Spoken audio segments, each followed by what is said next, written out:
Thank you very much, everyone, for joining us today. Today's webinar is really to explore some of the challenges and opportunities that organisations are facing with returning or planning a return to the office, especially in the light of recent government announcements. My name is Claire Knight. I'm joined today by Jim Fussell and Lucas Marshall, both subject matter experts on the very niche subject of workspace booking here at Essential. We as a team collectively help organisations figure out how to plan and deploy the technology aspect of implementing a workspace booking solution. Right, I think that's enough from me. Jim and Lucas, are you there? Yeah, hi Claire. Good morning, everybody. So an opening question for you. In your experience and based on conversations you've been having with a whole bunch of organisations, especially over the last few months, with the planned return to work, as the government seems to be pitching it, or at least with the removal of restrictions, do you think that organisations still need to manage workspaces? Well, I think there's probably been seeing more interest than ever in workspace management, but it seems to be a slight shift in emphasis from what we used to see. Historically, we would see quite a lot of requirements around meeting room management and some desk booking management alongside that for companies who decided maybe they wanted to create a more agile working environment with some hot desking and so on and so forth. What I'm seeing now is the same sorts of things, but from a different viewpoint, in that a lot of companies are trying to allow their staff to come back into the office more on their terms and giving them the tools and the equipment and the facilities to be able to perform their jobs and their tasks and their roles that they need to, whilst not necessarily dictating to them exactly when they should be in, where they should be, and how they should do that. So it's more moving from this is your job, you need to be here, to your job is to perform a certain role. What's the best way that role can be performed so that it works for both the company and for you as a member of our staff? And I think I've definitely seen an emphasis moving away from, like I say, companies telling their staff what they need to do and getting them more involved in the decision making around what works for them as well as the company. I think what I'm seeing is the vast majority of people I'm talking to are going to continue some kind of hybrid working, and unless you're industry or a role that requires you to be in the office every single day, then the flexibility people have gained from working at home is something that I don't think people want to give up. You know, the fact that they're more flexible and when they come in, but also quite a few sort of senior IT people who just sorry a minute. I can't play past week. Why do you play with Mummy? Okay, Mummy's back home now. Okay, sorry, I'll be in a bit. Where was I? Hybrid working and giving up your home life you were talking about. I'll come in the office tomorrow. So really, the emphasis that you're seeing, because I know that we've spent the last few months helping organisations figure out how they can manage things like safe desk booking. And distancing and spacing out desks and managing access and doing that in a controlled way with the removal of restrictions. It's more about how can that workspace be used. Yeah, and I think Lucas made an interesting point when he said about staff not wanting to give up their balance of working. And I think the key to that has been the ability to prove during the difficult time that we've been going through that staff are able to be productive and work and do their jobs regardless of their location most of the time, apart from in very specific roles, as Lucas mentioned, maybe something that's very visual that might not be able to be done remotely. And also really proving and just demonstrating to management that you're going to be just as productive and just as available and just as able to perform your role regardless of where you are as well. So that then the emphasis can move from work is being in the office to work is a task that I'm performing. I need the facilities and I need the space and I need all of the things to do that role, but it doesn't really matter necessarily where I'm located when I'm doing that.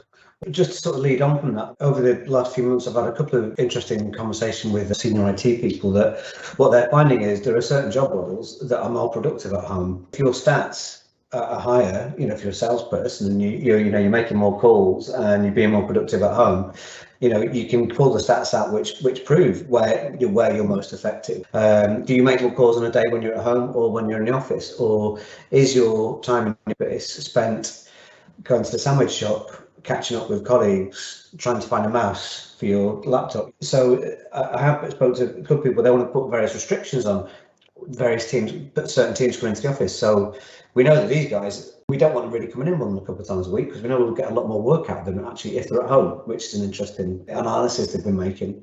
There's obviously no doubt that sometimes face-to-face meeting is absolutely the best way forward. So it's not a sort of, like you say, Lucas, it's not the same thing's going to work all the time, which is why a lot of companies that I'm speaking to are talking about re-provisioning some of their office space to make more collaborative areas rather than having individual desks for people.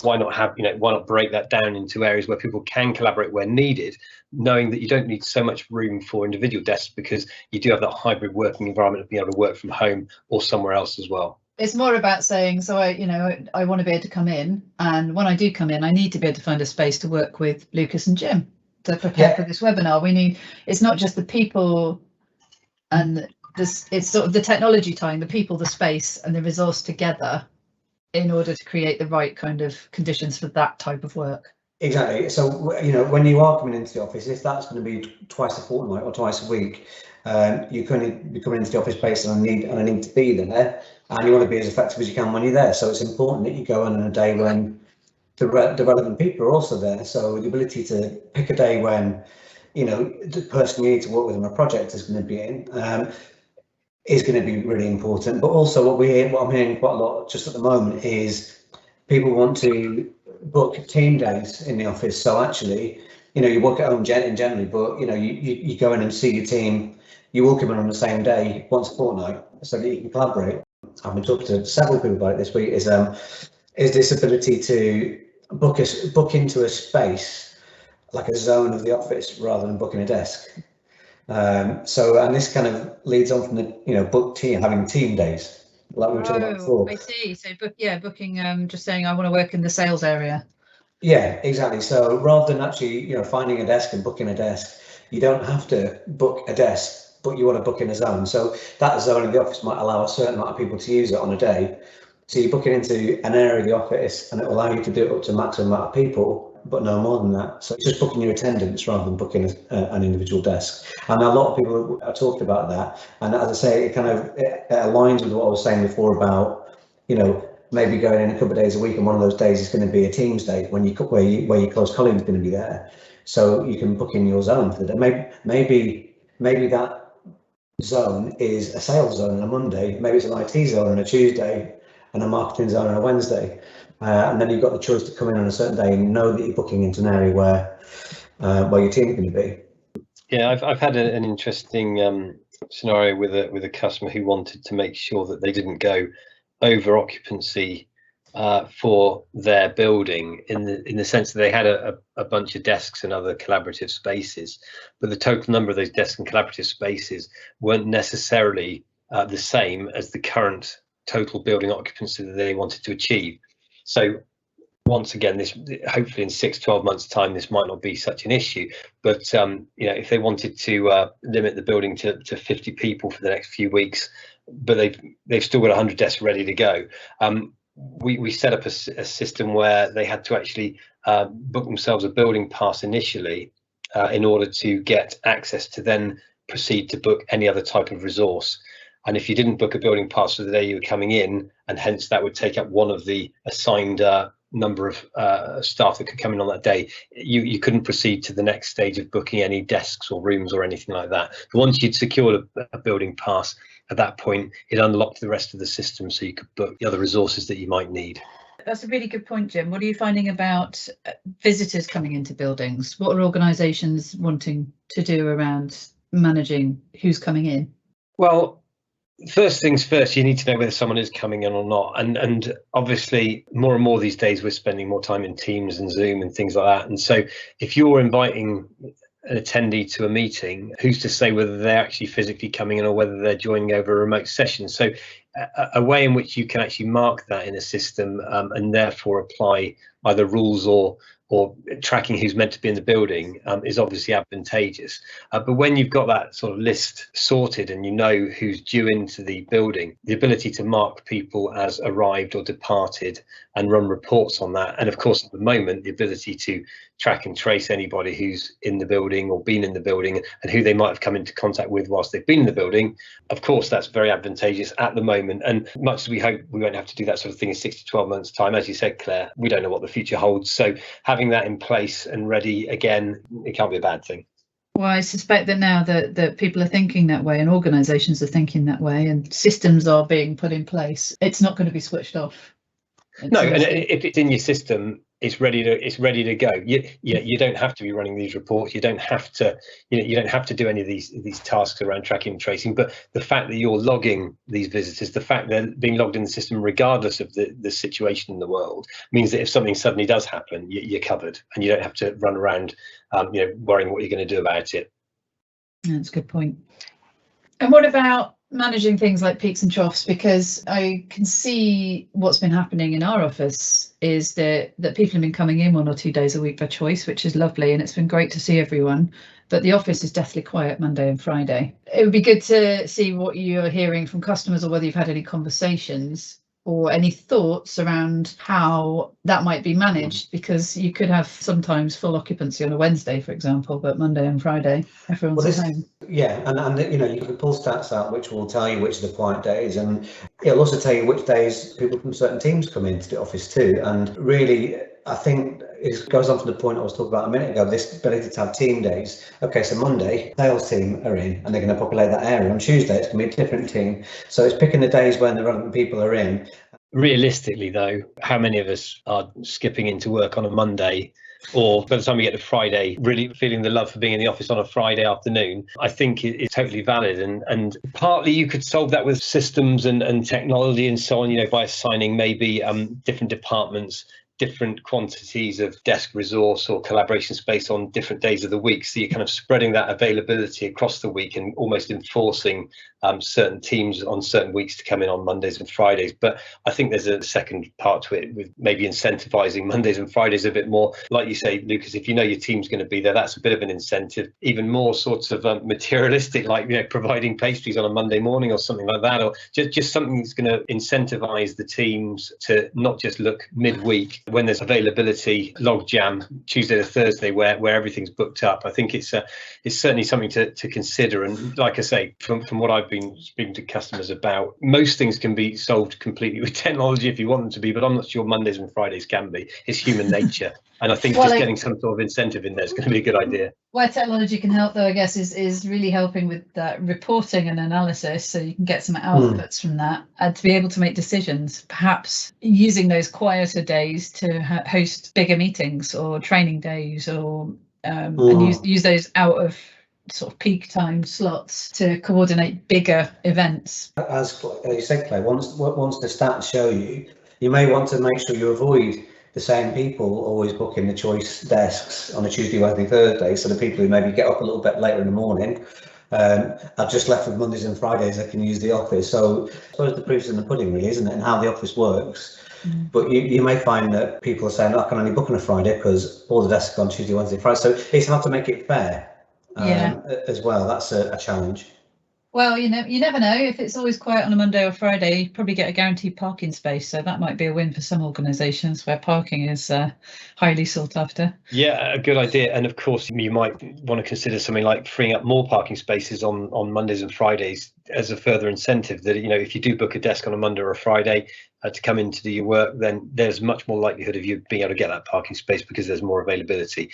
So like I say, incentives, either system related or just, feeding people is probably a good way forward. What about things like those organisations that have been hot desking? Do you think there's likely to be a continued mix of people with what we've always called anchor desks? I'm speaking from the perspective of our organisation, where there are some people that actually do want to or need to be in 5 days a week due to the nature of their role. And we're seeing a higher take up on the technical side of the organisation because their need for sort of training, development, working together, collaborative problem solving, versus sales and commercial side who work a lot more independently by their very nature. I can see that being replicated in other organisations. How do you think that would work? Well, I think you're probably always going to get some element of desks which have to be assigned to people because perhaps they've got a special desk is set up in a certain way that only applies to them. So there's booking of spaces, and there's also assigning of spaces, and whether you assign a space to someone permanently or whether you assign a space to someone on a Monday, Wednesday, and a Friday, that's up to you. But there needs to be a bit of both, I think. Yeah, and I'd say there's distinguishing between staff members who genuinely need a requirement due to maybe a disability or something like this, to somebody who just thinks they need their own desk for whatever reason. And I think you've got to be slightly careful and think of it from the top, really, because the more senior management that decide they need their own desk, that filters and trickles down through the departments until all of a sudden everybody needs their own desk. So the more buy-in you can get from the top, that actually, unless there's an overriding reason to have an anchored desk, really, there's no reason that everybody shouldn't be able to work flexibly to a certain extent. And I think it's important to get that buy-in from the top on the whole concept of not owning your desk, really. But like I say, somebody with a special need might need their own desk, and I think having a system that can assign that and not maybe free it up when they're on leave for a week or two is obviously an advantage. If all the desks are set up in a standard way, then there should be no reason why someone would have to have a specific desk, or maybe you've got different categories of desk. So maybe you've got some desks which are bare, some desks which have got 2 monitors on them, and so on. So that when people come in, they don't have to go back to the same desk. They know that they can find whatever they need for that particular day somewhere else in the building. Yeah, and off the back of that, Lucas, you're right. I mean, the other thing that if you're not able to put your family photos and keep your favourite mug on your desk and so on, it's important to give staff the facility to store that somewhere, be it in maybe a locker or something like that, so that they're not feeling that they're being, their personalisation is being totally taken away. You need to be able to. They don't want to have to carry all this stuff in every day. That's maybe one of the objections. It's you're going to have a personalised locker, but desk-wise, they're all a common standard, or certainly not many different standards that you can find what you require. But you're going to store stuff in your own personalised locker, so that we're giving that area that you can still keep your belongings in. There's also technology for smart lockers coming in now that we've talked about to quite a few customers. There's always options of looking at smart lockers to be booked alongside desks themselves. So there's definitely options out there. Well, I mean, some organisations I talk to do want people to keep their own desks, and they're talking at the moment about people booking their own desks, so it's still their desk, but they only want to come in. They only want them in, 3 times a week or something, because that's how you can create an element of space or social distancing or whatever in a particular area. So a lot of companies will keep their own desks, I think. Depends on how much space you've got, I suppose. But at the moment, with COVID and with wanting to limit occupants in the building, it still might mean you have to book that desk, even if it's your own. That's a good point. And I guess we're at a point now where restrictions are looking at being eased up.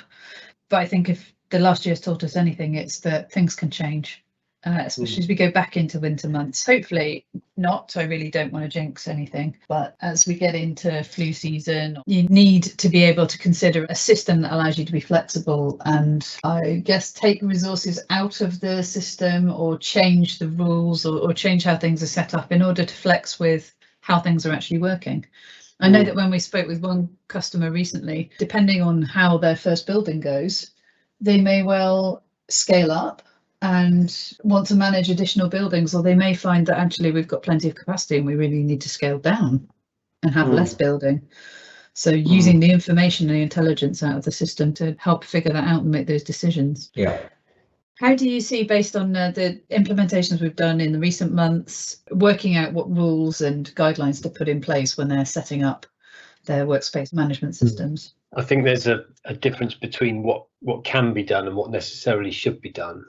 There's quite a lot of flexibility in a lot of systems out there, to the extent where you can pretty much put in sort of any types of rules in place to allow people to book on certain days of the week, certain number of hours per week, and a week next Thursday you can do certain things, but a week next Friday you can't, and all this sort of good stuff, and that can all be done. But I think you've got to be cautious not to confuse the staff themselves as to what they can and can't do. A system can, of course, enforce a set of rules that will mean that they can only book what they're allowed to book, but without any context behind it, and not really knowing why something might be showing up as unbookable or something else might be showing up as bookable, it can be confusing. So I think the key thing is to carefully think about what you want to achieve. Don't overcomplicate for the sake of it, but do use rule sets in order to achieve what you need, and make sure there's communication to staff so that they have an overall understanding of what they're allowed to do and what they're not allowed to do. And I know it's project management 101, but what about testing with a department or a group of users? Are you seeing organisations considering the prospect of testing and then iterating their plans, or are they just, is it all full steam ahead? It's a bit of a mixture. I mean, we do have some customers who go down the big bang approach of rolling out to everyone, but that's not the norm. And that would normally be for a smaller end customer. Certainly for larger customers, it's advisable, and they normally would do a sort of user acceptance testing stage where they'd have a subset of their staff using the system with the rule set that they believe to be what they want in place, gather feedback, and then modify accordingly, according to what the business needs are for those rules, but also how it's working with their staff and how they're finding it. So I think it's a combination, but if you've got the time and if you've got the ability to do that little bit of pre-testing before you go fully live to everybody, then it'll probably benefit you so that you can fine-tune those rules and make sure everyone understands them before you progress further. There's an awful lot of organisations we know from experience now that are implementing workspace management systems for their particular reasons and their unique scenarios. How important is user experience and making it straightforward to pick up and work with? How much is that coming up? Well, it's really important, and it comes up a lot actually, because these are new systems that people are going to have to use. Obviously, it's a good time to get staff used to the new process when coming into the office, because obviously they've been at home for a long time. But ease of use is kind of critical, and we mentioned before about people like to look at a picture of the office and see where they're going to sit. Well, we're obviously seeing a lot more floor plan requirements from customers now that the emphasis on pre-booking and pre-planning is switching as much to mobile as it is from a desktop booking scenario. Yeah. So being able to visually say, I want to work on the first floor next to the window with my friend Bob. Mm-hmm. Much easier with a floor plan. Yeah, nearly all of our projects for the last 6 months or so, I think, have involved having live maps of your buildings to get a good view of what's available and see where other people are sitting. But it's come up 3 or 4 times now with clients where they want to actually see where specific users are. So you've got all these little sort of red dots around the office where people are sitting.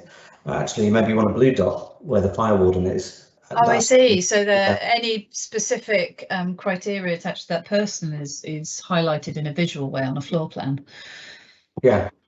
Okay. Yeah. So we've seen that 3 or 4 or 5 times in the last month or two, where it's come from the client. We can you do this? Can the system do this? And it's all actually, yes, we can. It's quite new because we've developed it recently, but a lot of people are asking for that thing, so it's clearly relevant. But how do you go in and book the desk? Do you want people to do it via Outlook, because that's how you've always put your meeting rooms and that's what people are familiar with? And maybe you're really wed to Microsoft and you've got Teams rooms and things like that, so everything needs to be Outlook based. Or do you want to go to a website or a mobile app, or do you want all those ways of doing it? Because if you've got a large user base, you might have some more traditional users who are happy doing things in Outlook, that's where they're comfortable, and you might have some whizzier, younger users who do everything on an app.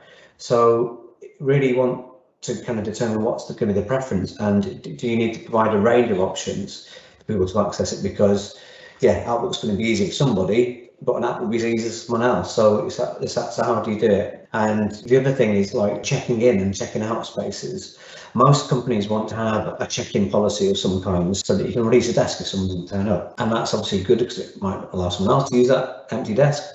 Well, it might be good because it allows you to do track and trace reporting on who is actually in the office. And how do you get people to check in? And I suppose it's the same as what I mentioned about booking things. It's like, do you want to get people to check in via a reminder, an email, in Outlook, via the app, via something which is on the desk, like a QR code or a little device, via a website? So there's options for it. Maybe you want to give a lot of different options for people to check in. Maybe you want to narrow it down to just via Outlook or just via the app.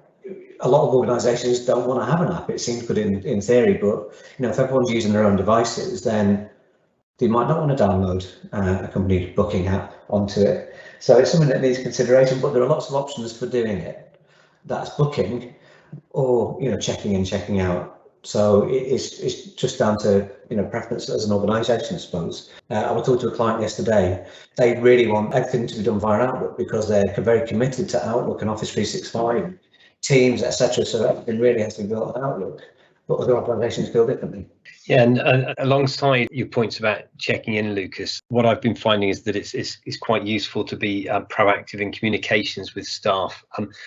I'm sure we're all guilty of forgetting that we've booked something or forgetting when we're going into somewhere. So the ability to have maybe some notifications coming through to say, look, you've got this booking coming up, do you still need it? It's coming up in 24, 48 hours, do you still need it? And that ability to free up a desk or another resource at least a day in advance, if you no longer require it, is really useful, because it just gives that extra time for someone else to find it as available and book it. Because if you're sort of freeing up these desks and other resources on the day if somebody doesn't turn up, that gives very limited time for somebody else to find it as available and make a booking and utilize the space as well. So I'm finding quite a lot of use for sort of advanced notifications of basically booking reminders to let staff know not to forget that they've got something booked. It's a really good point. I can also envisage the days of sort of the more ad hoc booking are a little bit behind us in some ways, and there's a lot more planning. If you're coming into the office twice a week, you're going to plan when that's going to happen around the team members, around availability and around life, as opposed to the sort of, so the need for booking that and needing that check-in reminder is as great as ever. Yeah, and at the moment we're seeing a lot of requirements where companies want to implement either half day or all day bookings on desks. Now, if someone doesn't turn up to that and it doesn't give anyone the time to rebook it, that's a lot of wasted resource. I think going forward, we're going to find as restrictions ease and we get back to normal, a lot of companies will probably be a bit more granular in what they allow and say, well, you can book a desk for an hour here or an hour there. But that's not happening at the moment. And so, if someone doesn't turn up, that's a hell of a lot of time of a resource not being used that if it was freed up in a bit more advanced time, then it could have been reutilised. One thing that I've seen coming back just over the last couple of weeks actually is people starting to talk about meeting rooms again, because obviously we've spent probably a year talking to people about desks and no one's been in the rooms at all, or maybe they're using their rooms as desk spaces. But people are looking now with a bit more of a view of going back into the office, and we are discussing meeting rooms a bit more often now. Yeah, and of course, alongside that, when you're booking a desk, of course, you're generally just booking your desk and that's it. But with rooms, you need to look at things like catering requests again, and whether you're going to provide that. Other services that you might want delivered to the room, perhaps different room layouts and configurations, rooms with partitions, all this sort of stuff that was kind of what we were talking about day in, day out a couple of years ago, that went off the boil for the last 18 months. It's all coming back now, and so it's worth considering what you need to provide in these rooms going forward, whether that's the same as it was before or whether there's going to be a change there and a bit of rethinking and redesign needed.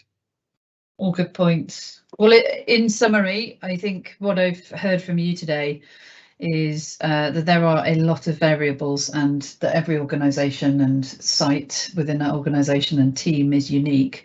So spend some time thinking about how you want that user experience to be. The user experience is going to be critical, by the sound of it, to the successful return to the office, making that straightforward and easy to use.